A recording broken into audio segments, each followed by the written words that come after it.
In Russia last year, 400 people were arrested for things that they said on social media. 400 people in Russia. Obviously, this country is very different. How many people do you think were arrested in Britain for things they said on social media last year? Go on. Take a guess. I have no idea. 3,300. Really? Look how fast his face changes. I don't think I ever seen a human being go from smiling to shock in such a short amount of time. Like, if this was a video game and some animator did this transition, I would say, like, it doesn't look realistic. It's way too fast. Can we slow it down a little bit? Like, can we add some frames between the motions? But look, it's literally one frame. One frame and he's shocked. 300. Really? Arrested for what they'd said on social media? Yeah. Really? What sort of things get you Well, arrested? one example I give in my show is there was a young woman from Liverpool called Chelsea Russell. Her friend was killed in a car crash, a 19-year-old woman. And she posted the lyrics of his favorite song on her Instagram. Yeah, but rap is the most dangerous song on planet Earth right now. Not because of the lyrics, but because what happens if you mention them. And as we can see here, it's what happened to this girl because she used the incantation from a very dangerous song. The lyrics. And there was a rap song, so the lyrics contained several instances of the N-word. Okay? She was arrested, prosecuted, found guilty, given 500 hours of community service and a fine, tagged, and for a year she was under 8 p.m. to 8 a.m. curfew. My goodness. I love how the British language allows the perfect expression for something like that. You know, the Americans probably don't use this expression in this situation as often as the Brits do. But it's like, my goodness. Right, so what's interesting is that on Twitter, there are people justifying this. Like literally, right? Any normal person that enjoys living in a free society would look at this and they would be absolutely abhorred. Like, this would only be normal if in Britain you had like harsh laws for every single crime, right? So like, no matter what you do, the fist of justice just falls upon you. The hammer of the law just cracks down, right? So that would be understandable. But on the other side, you notice that that's not the case. I mean, you have a stabbing epidemic, number one. And number two, there is the famous case of Mizzo, the guy which hijacked a train, went into other people's homes, and all he got was a slap on the wrist. So it's completely the upside down world. Now, how do people cope about that? You know, like, what do they say? Well, for example, 400 people were arrested in Russia, right?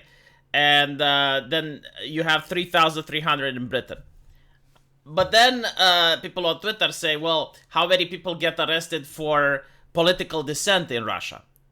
And the interesting part is that saying the N-word in Britain is not considered to be arrested for political dissent, right? So for example, if you say something against the LGBT ideology, or if you... there was another lady which got in trouble for using the dictionary definition of a woman. Like, none of those things are considered to be political things. Like, those are just considered to be hate speech. And it's viewed as completely apolitical, right?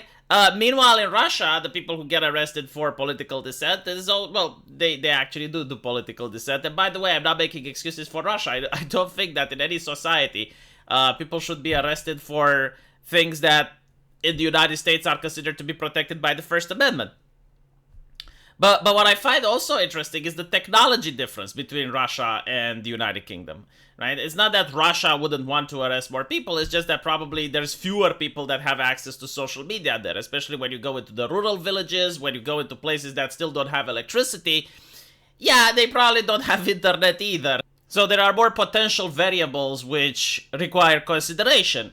But I do remember when the war in Ukraine started, there were police officers in Russia that were stopping people on the street and asking to check their phones to see if they took any pictures or if they said any slogans on social media about those protests. And that goes to show that the Russians just don't have the technology for the government to actively monitor and find out which person said what on social media, but meanwhile the Brits do. And it just goes to show how many resources they invest into persecuting what people think into their own homes.